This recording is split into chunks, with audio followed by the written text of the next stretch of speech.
The Department of Transportation raised a few eyebrows this week after announcing that Secretary Sean Duffy, his wife, Fox News host Rachel Campos Duffy, and their children filmed a reality show that's set to be released online in the lead-up to the nation's 250th anniversary.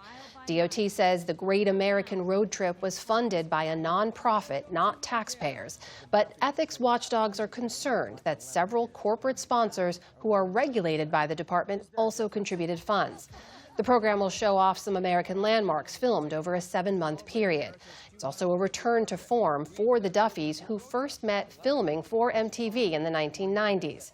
Now, a new batch of reality TV stars are hoping to transition into elected office. Rogin reports on these candidates and how their campaigns could change American politics. I was just enjoying myself with my wife, and I get crying sisters in front of me. Screaming matches. You are a stupid woman. You know why? Expensive drama. I'm ashamed of myself. And sometimes a hint of self-reflection. What's normal for me is not normal for you. American reality television has always promised spectacle on demand. We're clear you're not welcome here, right? Increasingly, American politics has too. There's not a lot of reality to be found yet in reality television. And quite frankly, there's not a lot of reality to be found in politics. And so it's a very unholy union between two things that need serious overhauls. Roxane Gay is a writer, cultural critic, and a keen observer of reality TV. I wish more politicians understood the power of performance. The challenge is that that performance has to be backed up by real practice and substance, and there's a little disconnect there for some people.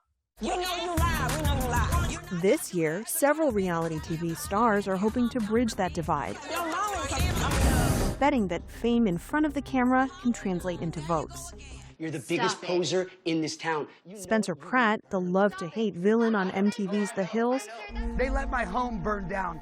launched his conservative challenge to Los Angeles Mayor Karen Bass after the Palisades wildfires destroyed his home last year. Your breath stinks too. Dr. Heavenly Kimes, the sharp-tongued dentist on Bravo's Married to Medicine, It's time for a fighter who can deliver results. is running for Congress as a Democrat in Georgia. I wasted your time. Okay, cool. And Luke Gulbranson is hoping to go from Bravo's summer house to the U.S. House, I'm running to get Congress working for the people again. recently announcing his campaign to represent his home district in Minnesota. I've been on reality TV. That's drama for show. What's happening in D.C. is real drama with real consequences. He's running as a Democrat in a district that Donald Trump won by 14 points. The key for his campaign? I had hockey. Putting the focus on his roots, not his reality TV past. I don't look at myself as a reality TV person. Obviously, for me, it was a part of my life. And it was a job. It gave me a platform, which I'm thankful for. But I'm just me. I'm just a normal kid who loves to swing a hammer and ride his motorcycles and spend time with his dog in the woods. Celebrity and politics have always overlapped. Ronald Reagan went from Hollywood leading man to California governor to president. Arnold Schwarzenegger paused his action movie career for 2 terms in Sacramento.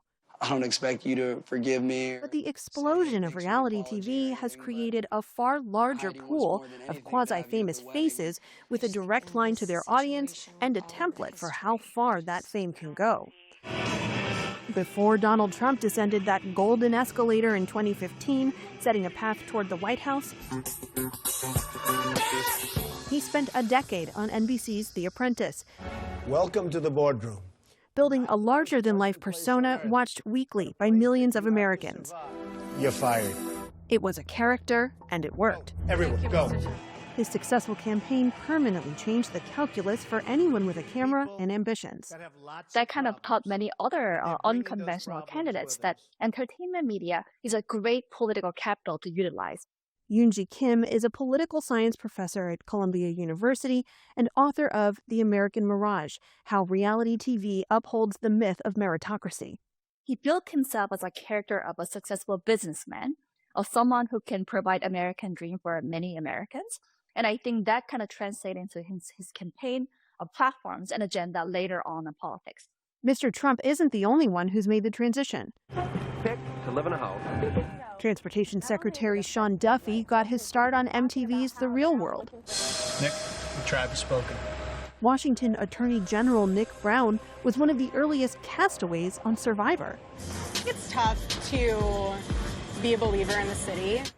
Even Turning Point USA CEO Erica Kirk appeared on Summer House before marrying Charlie Kirk. Cheers, cheers, everyone. And in Washington, D.C., public service is under the spotlight in new ways. The celebrity gossip outlet TMZ opened a Washington bureau. Absolutely. TMZ is changing the way we do things in Washington. And is already giving politicians the paparazzi treatment. Did you like the tweet that he put out today, like where he was As I said, I've given you my answer. And asking tough questions. Real housewives are flocking to Capitol Hill, too, lobbying on issues like HIV prevention and testifying about small businesses. You lose sleep, you lose money, you lose hair. That's the kind of thing where I do believe they can actually affect some change. And it does show that they have an awareness of the world around them. Anytime someone wants to advocate for the greater good from whatever position they have, it's a good thing. It was a kind gesture. I did something. But for those who want to make the transition from advocate to candidate, it can be hard to move beyond the television persona.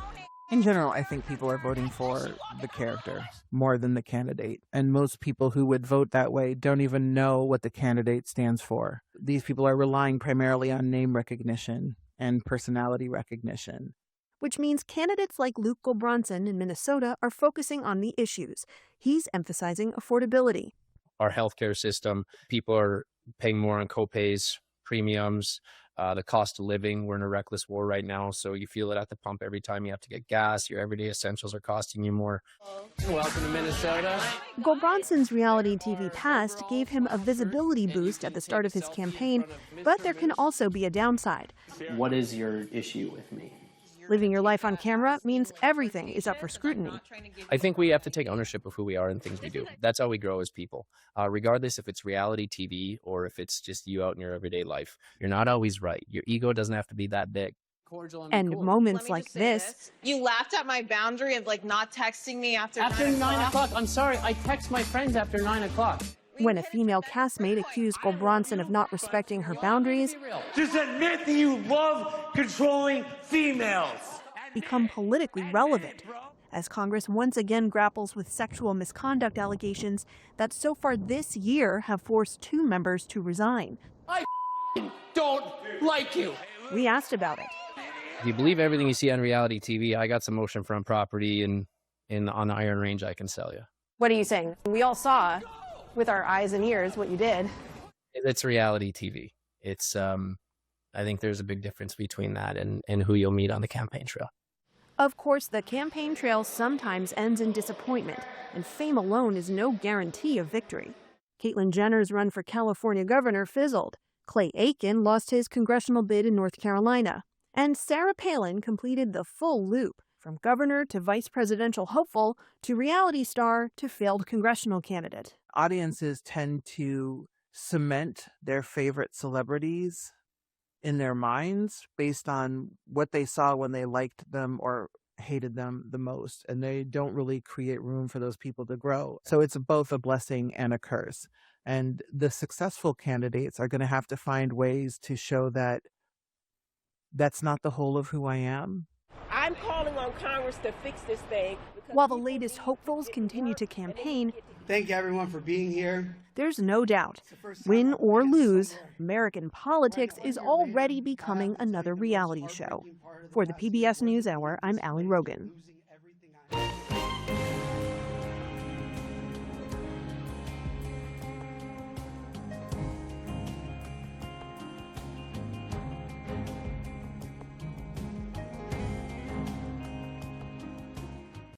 Support journalism you trust. Support PBS News.